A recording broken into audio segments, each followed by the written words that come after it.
Hello, Mr. Hawkman. Marcus Cartorius. How are you, sir? All good, Christopher Hall. Chris Hall, how are you? Always good to see you. This You brightens my too. week, seeing your smiling face and your patterned chair. I know, my creative chair.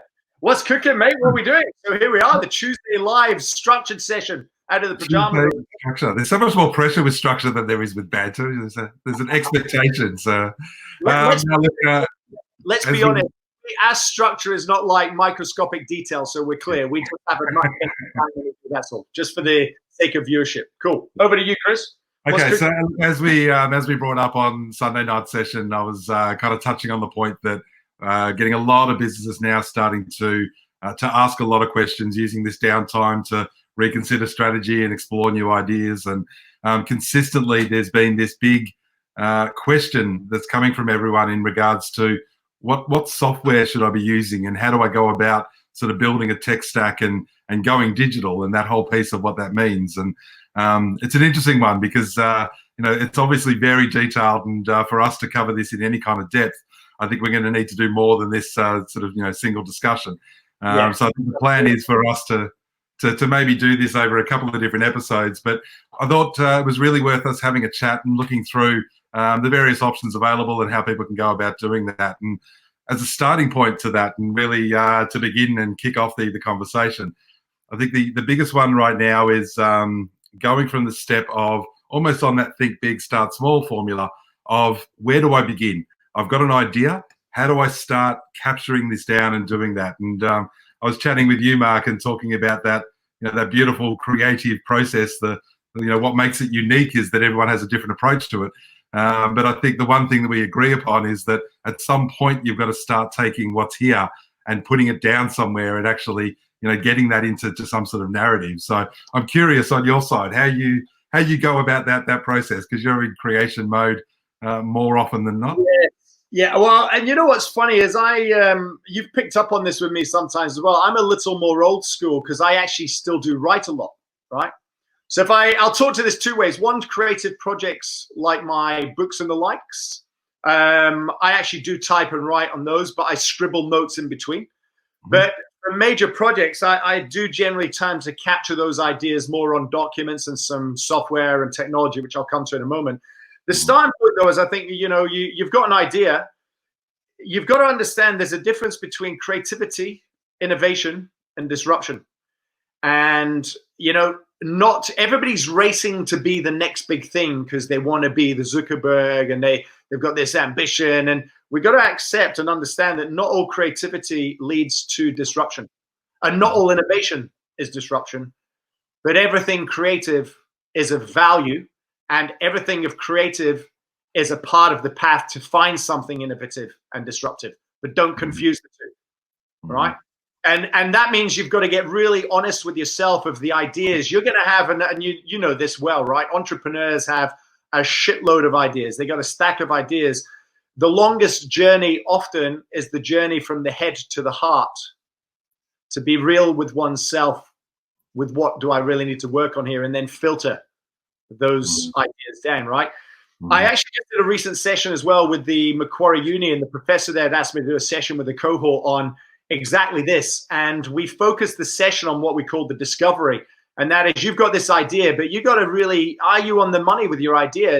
We might get so attached, you got to let go of your idea. As an author, I've learned something valuable, which is let go of your babies, your gems. Your editor's going to get a big red pen and cross them the hell out of the boot, right? You got to be willing to let go of that. Same is true of your idea. And the discovery process to fine tune your idea from up here, you filter it yourself, head to the heart. You hone in on what you think's the best. Does it really answer and resolve major pains and problems in the world? And even more important these days is, are those pains and problems bigger world issues than just you making freaking money or making a name for yourself? You got to let go of the idea that you're going to be the next big thing. The more you can let go and take your ego shit out of it, the better chance you've got. And then on the discovery process, use tools, and there's plenty of them out there, to really get to and capture people that've got credible insight that you're going to use. You can use tools like LinkedIn and connection networks to connect properly. you can use G Suite and sort of tools there to build out templates of discovery, program, questioning you need to ask to help you refine your ideas. I know that gives you some idea. And then once you've done all that, it's about not, and this is a fatal flaw I've had a couple of times. I'm kind of in the mind of what I'm so creative that I overcommit. I overcommit at times, resources, energy, time, money. And I've learned the hard way a couple of times to learn to hold a bit of back and do a slightly leaner version to get through these early stages of filtering, right idea, discovery process. Okay, I'm on the right track. This has got merit. And then start to identify the best collaborators that aren't going to cost you an arm and a leg, that you can maybe do barter. You've done this well, I think, in this scenario where you can barter and trade off services to start leveraging tech and skills to bring your idea up. Does that help? Just a few quick ideas. Yeah. And I think, what you've described there is really the, I guess, the classic lean canvas in the world of startup as well, that, that ideation, validation stage. I think I've got something here. Let me explore it a little bit. And, before getting into the software side, I always encourage people to get excited. Yes, you've stumbled across gold. Fantastic. This might be, world changing, but, stop. And let's, in the early stages, do as much as we possibly can for the minimum amount of risk. And I think what that requires is that validation. But then you also need to start getting that story out, sharing it with others, not until it's coherent, yeah? Because you can be that mad, rambling fool, in the corner of the pub kind of talking about, I came up with the idea of soap on a rope and somebody stole that idea. But, really turning that into substance actually requires that thought process behind it. Well, two things. As you're talking, maybe think some of those others are the ones that are going to help you refine your rambling idea. The right people will help you refine that. But the second, I didn't mention it, but it kind of provoked me as you're talking, is that there's such a rush for tech that we want to use tech to build out some in tech that's an enabler to flood the markets that's disruptive. And it's almost too much, right? In fact, we're working now with companies. Some of the work I'm doing with businesses is there's overuse of tech stacks. This has become a new buzzword, and it's like we're throwing tech at shit just because we can. And do we really need it? Probably not. And part of that early stage process is actually also realizing we're human beings in a digital world, not the other way around. And you've got to keep the human behavior aspect and think about human beings and not make everything about tech, even in the early days. Not your whole offering is. Even if you're a tech company, I work with some of the big tech companies as startups that have been disruptors, and yet they still need hell of great workforces of salespeople live on phones selling the concept, because no matter how well they package it in a digital automated messages, the audience don't get it. You've still got to take the human conversation out. You know what I mean? So you can't ignore human connection and human touch, no matter what it is. Valid point, because we, whilst the tools may be digital, we still live in an analog world. The output at the end of all of this is always the analog output, whether it be ordering a product at Amazon and having the magic of it getting it delivered to your door through the click of a button. You're still physically getting a product. It's in your hand. Ultimately, it always outputs as an analog output, regardless of how digital we go. And one of the biggest challenges many businesses have, I got friends of mine that are entrepreneurial. They got great ideas. Like SwiftDoc was one, and I'm sure right now that's taken off. One of my friends who had a health issue, it was a personal need. He's busy. He's an entrepreneur. I just want to be able to have a swift doctor's appointment via this sort of tech setup for certain things. He built it out, and he thought when he did that, they thought the challenge was going to be getting professionals, health professionals behind it. He went, that was easy. The challenge was getting users to download the app. And that's the conversation, right? So even actually getting people to use your shit, right, it's still this. You can't ignore the human connection. You can't automate the crap out of everything that's going to work and take off. Reality check.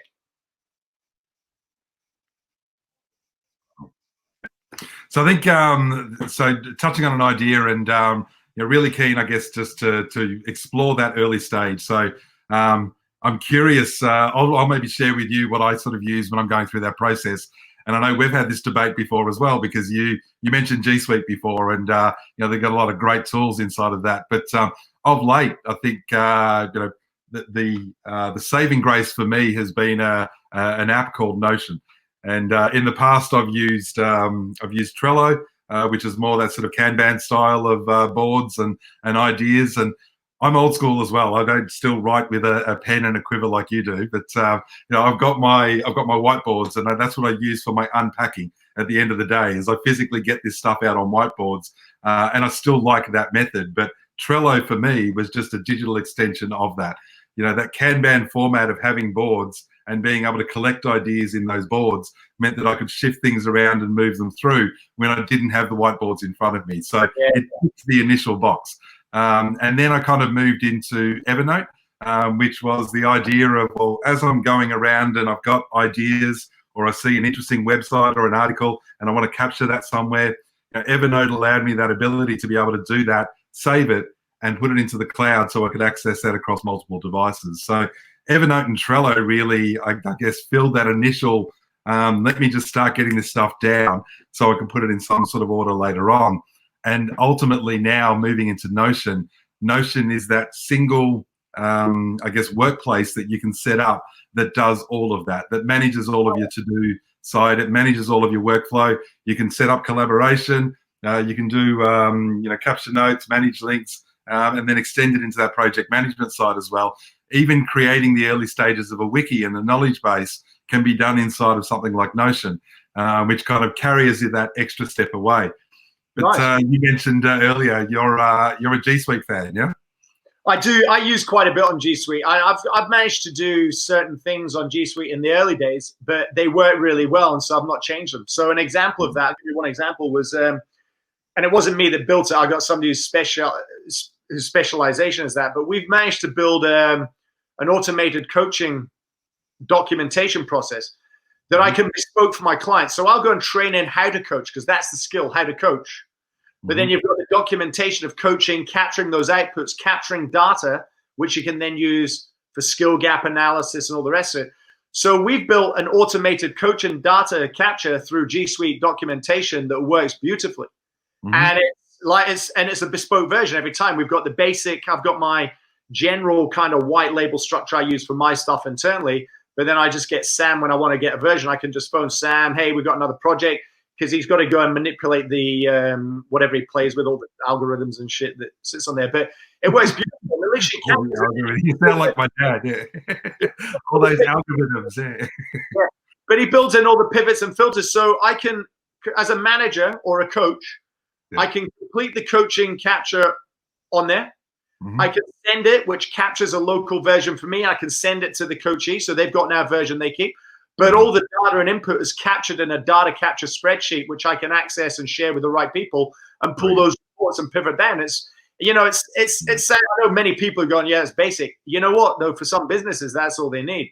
They don't need I love, for experience tools, Qualtrics, right? If you want to talk top level for experience management tools, product, brand, employee, customer, fantastic. I am a massive advocate for them, for what they do, what they stand for. But that's next level, right? That's up here. If you're playing down in a space, hence why I said there are certain things that I've managed to do in the long time ago that they've still worked, so I've kept them. I've not moved them over, yet. Maybe I will, but I don't need to. Yeah. And I think when you need to, yeah, and that's the second part when I mentioned before about thinking big, starting small. Ultimately, to begin with, you've got to start somewhere. So, the accessible subscription options, the freemium to premium, the tools that are available out there are great for productivity and those early stages of basic collaboration and basic kind of fleshing out of an idea. At some point, you need to transition that into business efficiency. And the tools available inside of that get quite interesting. And I think the first stage that most people look at is they try and kind of integrate in all these different silo solutions that they've built out in order to scale their business from something that's productive and efficient into a full-blown business model. So in theme with the Keeping a Tuesday Night and bringing in guests who are smarter than us across specific topics, I thought we'd bring in Stephen. Let me just see if I can add him into the mix here. Yeah, Stephen. Howdy. How we going, guys? Good, man. So for those of you who don't know Stephen, Stephen's from the Darqroom. He's also one of the cohort in our Innovation Crowd community. Known Stephen now for a little bit over a year. Feels like a hell of a lot longer, but yeah, it's only been a year. Stephen, maybe if you can just give the guys an idea of who you are and what you do. Yeah, Steve, obviously, but I've been working in the darkroom for a bit over a year now. Essentially started off as a sole trader, but as you guys have been talking about, it's building up and scaling once you start getting that idea and really getting a hang of what it is that you want to do. So starting off small, sole trader, got the company going, got on some employees, and really settled on the idea that we're a integrations company that works on getting systems talking to each other when they otherwise really don't want to. And also generally just automating systems and any workflows that might even be still done on paper. Anything manual is just such a calling card when it comes to inefficiency. Not always. Look at this fella. That's not necessarily inefficient. There's something to be said for the studies that show that writing it down does something different than typing it out. So I'm with you on that one. I still personally, as a systems dude, write things down on paper. So a typical client for you, what are they coming to you with, and what are they asking for? So it depends on the size of the client.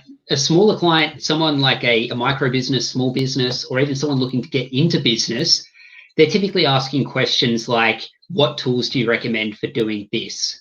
What are the cost of implementing these tools? You know, am I going to be paying hundreds of dollars a month for running my projects and tasks? And what do you recommend for invoicing? And how do I make these systems talk to each other when I do start up? So generally, the smaller businesses, say, been around for a year or two, they're starting to look at integrating and just getting rid of all the disparate data. They've, at this point, maybe found they're entering customer information in 3 different databases.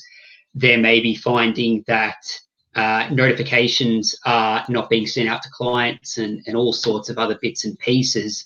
That means a lot of double entries, triple entry.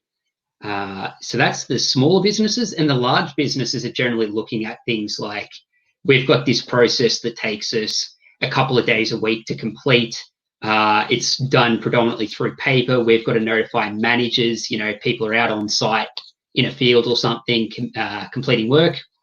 We want to notify managers.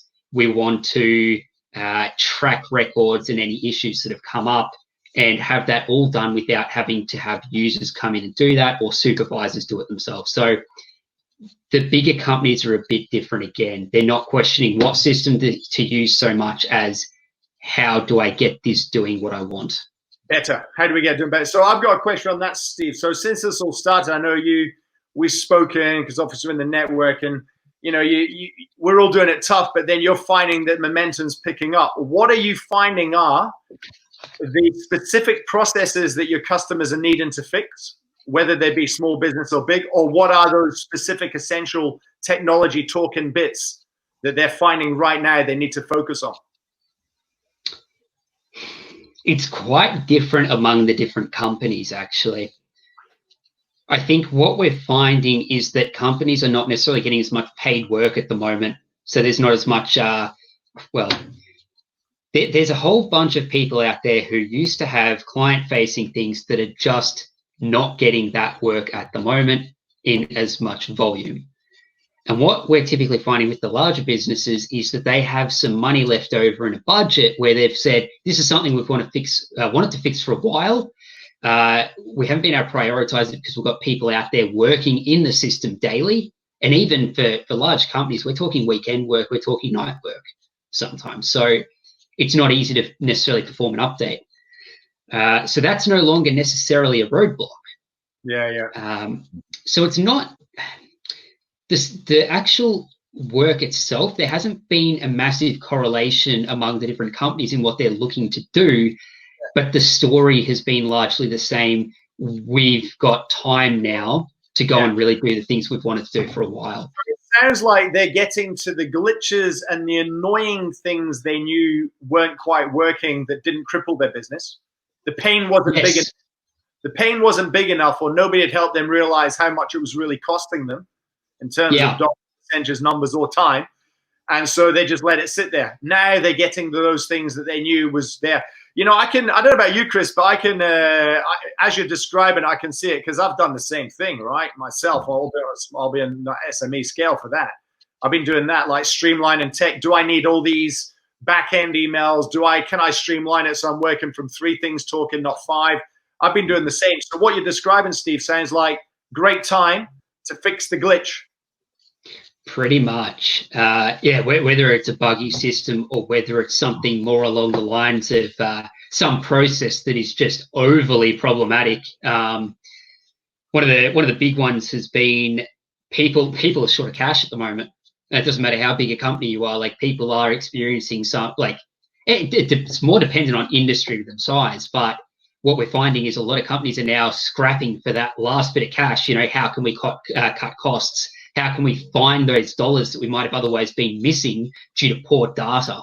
And that's been a huge one, actually. So while it's quite general, data cleanup has been a massive thing to ensure that when we go back and we've got everyone inputting into a system, we've got stuff we can report on. We've got stuff that we're sure is clean and that we can build our financials from.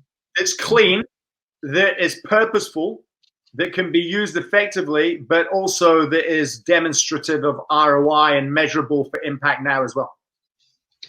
Well, yes, but I mean, some of the stuff that I've been working on is actually even more pertinent to right now, in that there's the return on investment is I'm literally going to see an invoice that I wouldn't have otherwise been able to send out because I didn't know it was meant to be sent out.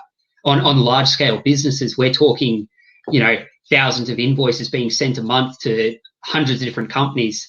It's very easy to lose things, very easy. And so cleaning up that data, I mean, they're finding, I had one particular company that I've talked to that have said, we've got tens of thousands of extra dollars a month because of a system cleanup. And the data was always there. Like, they were doing the work previously, but now the data says, hey, you might want to send out an invoice for this. I can see Chris' head nodding frantically. Yes, Chris. No, I'd love to get this insight from you, Steve, because what you're describing there is, you know, it's a big world problem for large organizations when they kind of get to that size. There's a lot of detail that could be missed. But I think an interesting sort of insight that you might be able to share, you know, you're seeing within these companies that are facing these problems at a larger scale. But then you're also on the flip side in the land of startup, in the early stages of your own business, building out your own systems and the like. So how do you view that differently now? Like, you know, maybe how have you gone about the process of like, okay, I want to get this right for when I know I'm going to be bigger? Has that changed your outlook at all? Yeah, drastically. It's been an interesting one, Chris. So there's one particular project I did recently, and the irony here is that I'm a systems guy, right? I implement these for a living. I hate process. I hate it. It's pain. I'm a free thinker, so process is very restrictive. But when I implemented a particular system in the last few months, I saw how effective it was, and I went, mate, I've got to get this going for myself. I had numerous systems that were running. I had my MyOb for my accounting. I had GitLab for my task management. I wasn't timesheeting at all. I was tracking. Let's say tracking is a very generous word. I was tracking my projects through like Excel. And let's be honest, I was coming back to it 3 months later or something and going, oh, I didn't close that out. And that's been closed for 2 months. So again, tracking's generous. So I had like 5 or 6 different systems going. And then I thought, Steve, what was the process you're alluding to there? What was the process that you saw somebody else do that you went, I need to do that process for me? What was the bundled process you tidied up? It actually wasn't anything to do with what I do, really. It was just the fact that when I saw, like, one of the biggest things that I do is I create good quality data. When I say I create, I facilitate a company in achieving good quality data, whether that's input through the end user, whether that's input through a client or internally, whether that's integrating data from different systems. I help make data come out in a way that is going to be reportable and clean.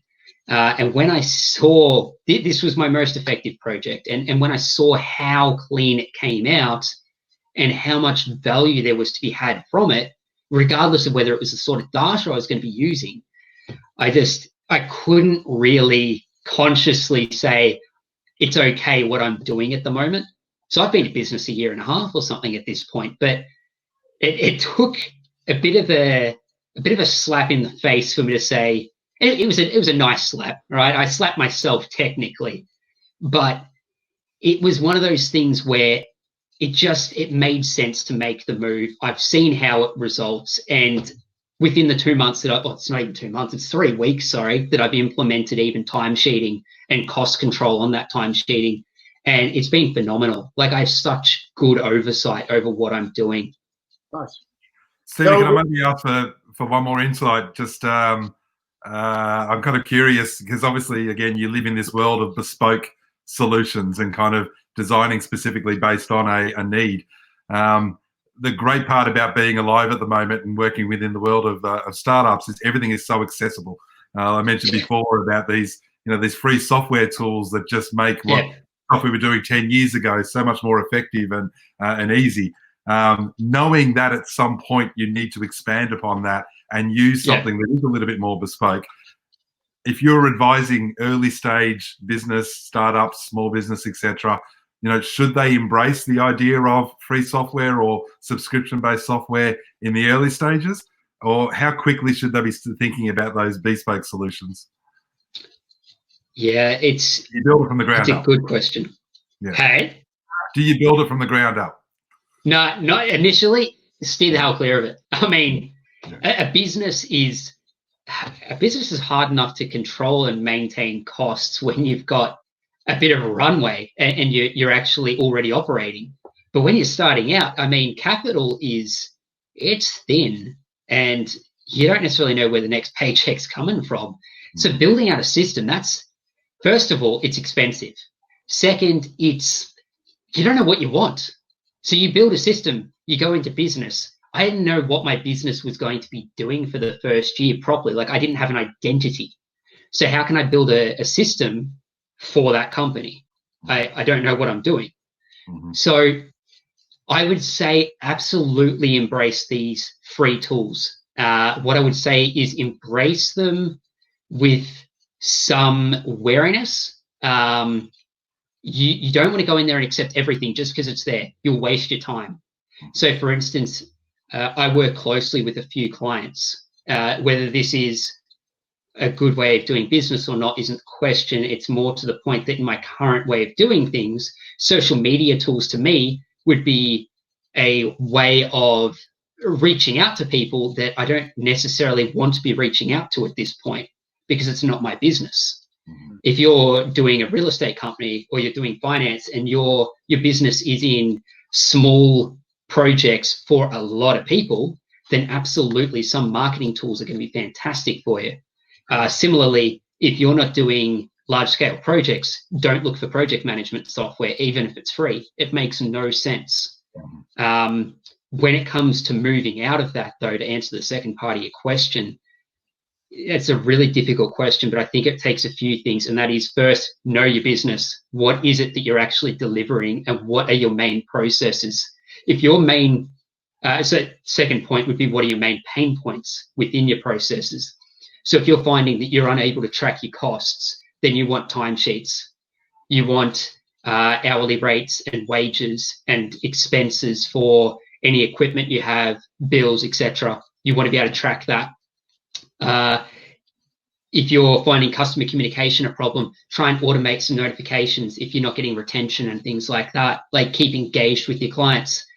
These tools you'll typically find are in massive supply all over the place. As you've said, there are so many. You'd find 30-odd tools that are very, very good at what they do to do the one function. Yeah. So picking out of those is, first of all, fairly tricky. But when you then try and integrate all these systems together, it becomes very difficult. Some of these things aren't going to talk as nicely with your emails, with your accounting system, etc. Like, the due diligence that comes with looking at a system shouldn't be made that early in a company, not when you're just starting up. But at some point, you'll need to make that transition to a more holistic view in your processes and your systems. And at that point, yes, you're going to eat some cost, but you'll be able to get rid of some of these subscriptions on the side that might otherwise be costing you $10 a month for free. But there is administrative cost in all of this, regardless of whether it's a free system.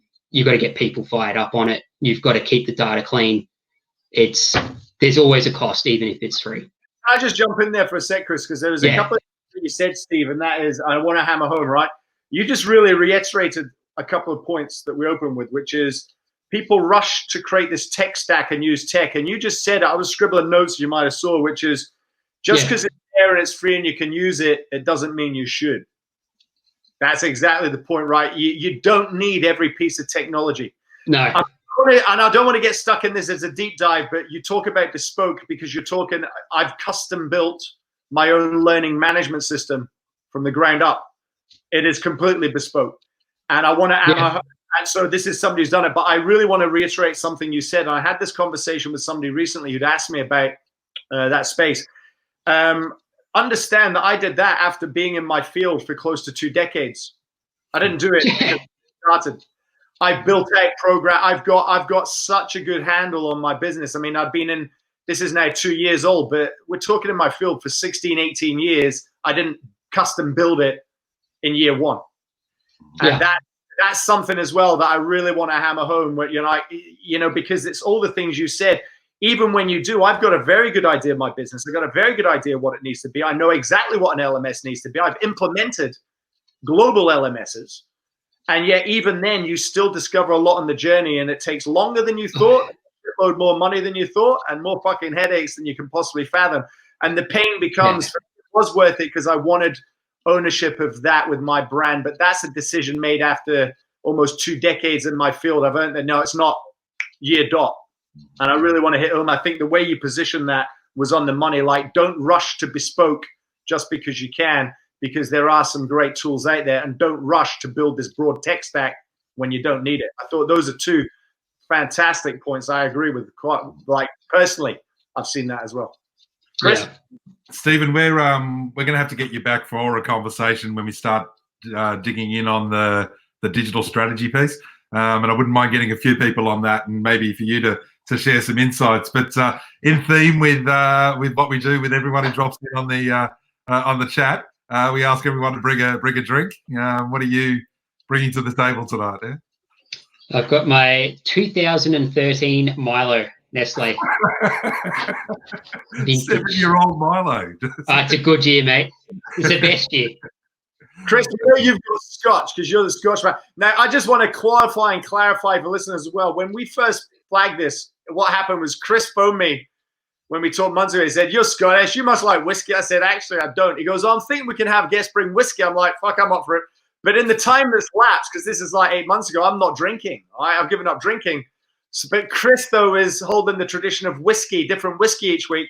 And I guess different drink each week. So now somebody can't bring Milo. And what was it that Ryan brought last week, Chris? We need to build. He brought the cognac. So cognac and Milo were both out. Yeah. What whiskey have you got for us, Chris? Come on. We know you got. So I had the Aldi special the other week. This one's been a long week, and it's only Tuesday. So, but I'm going back to the Glenmorangie, the Signet. This is great. This is if anyone comes around and they don't know whether they actually appreciate single malt whiskey, I'll get this out because it's very non-offensive. So it's nice and smooth. It's a good easy drinker. So yeah. I may not drink a lot of Scotch, but I know a bit about them, and I can vouch that I got friends that's pretty much what they drink whiskey. Me and my not drinking, I'm sticking with the ginger beer, but I thought I'd mix up brands, right? You know, I love my Bundy. I saw this one. I went, I've got to have something different. So I got Saxby's. I've never even heard of it, right? But apparently it's older than Gandalf, I think, right? The formula. I'll do the ginger beer. The hobbits, yeah. Saxby's from Hobbiton somewhere, and What's it Does like? it pass? No, it's nice. It's actually all right. It's refreshing. I wouldn't rush out and replace my penance for my Bundy. I'm probably promoting that brand more than I ought right there. But it's nice, man. I like my ginger beer. I like So my on a ginger. scale of 0 to Bundy, how does it rate? On a scale of 0 to Bundy, it's an 8. It's an 8. It's a good up there. It's nice. Not bad. And maybe like you, it's been a 2 days that's felt like a fortnight, especially today. So maybe everything's a relief right now tonight. So cheers, boys. Thanks, Steve. Thanks for joining us. Jeez, thanks Pleasure. very much. Hello to you. We'll get you back online when we have a group chat about strategy. Thanks, Steve. See you, mate. Have a Chris, good one, guys. we'll see you soon. So just before we drop off, Mark, kind of curious. You're the pen man writing down notes. I'm sure you've transitioned neatly into just smart devices. The other key thing is that early stage stuff. When you're talking software, try and look for something that's multi-platform.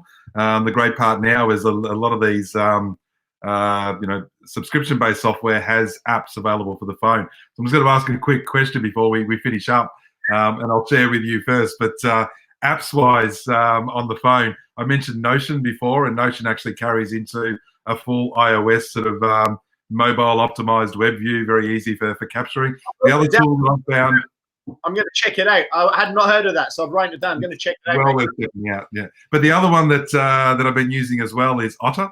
So Otter spelt like the little beaver type animal, but Otter is it's actually a transcription service.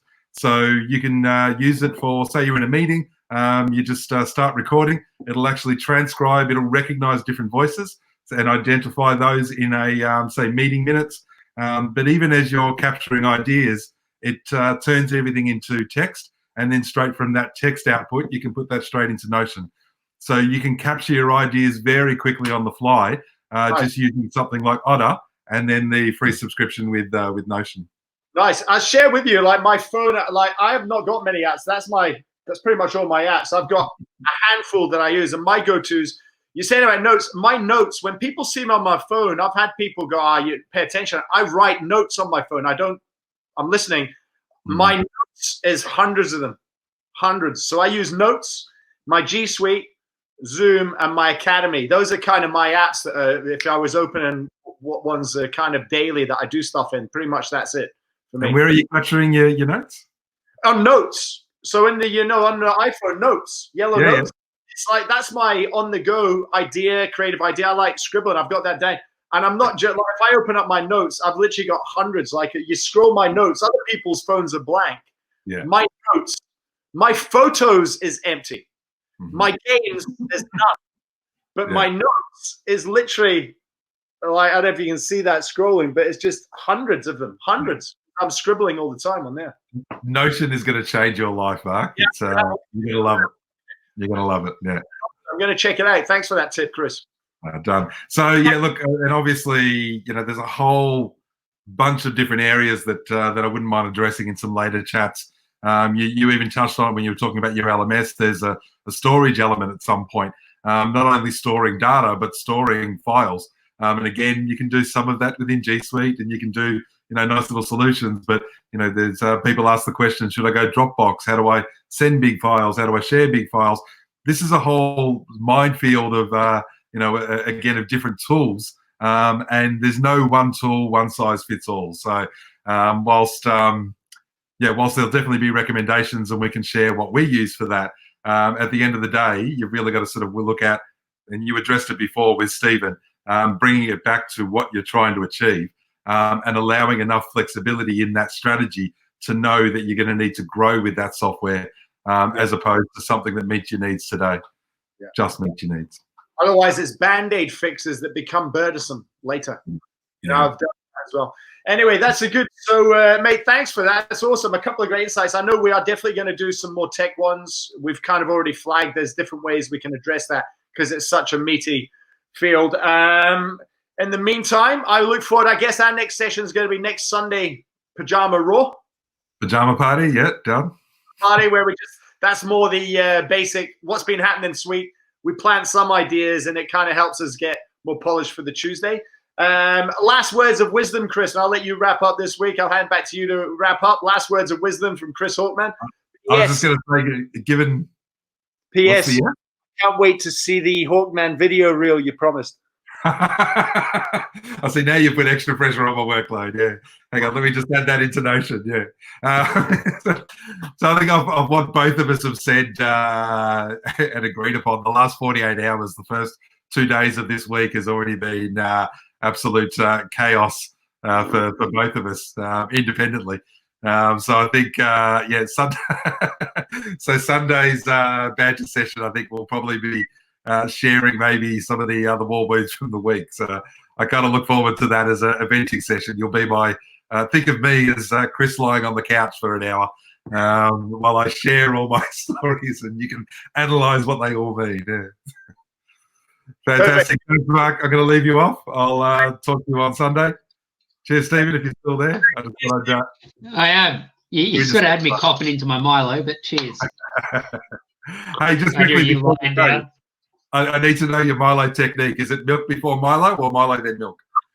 It's a good question. It's an important one. With a 2013 in particular, you need to put the milk in and then the Milo, and then you stir the crap out of that, and then you eat the Milo off the top. Now, I had that sitting there for about 25 minutes. Yeah. Milk was still okay. But the Milo had got this nice muddy sort of texture to it at that point, and I was pretty happy with it. I got to say, you're describing it. I've got you pegged now as one of the Tim Tam straw men, you know, where you No, you're a sick man. No. I use the Tim Tam as a straw. I think you're going to be a Tim Tam straw man. No, I know. No, I've led you down the wrong path there, mate. Yeah. No. You bite the end off that one. You dunk it in, get it the right consistency. It's all about consistency across the whole picture. Everything.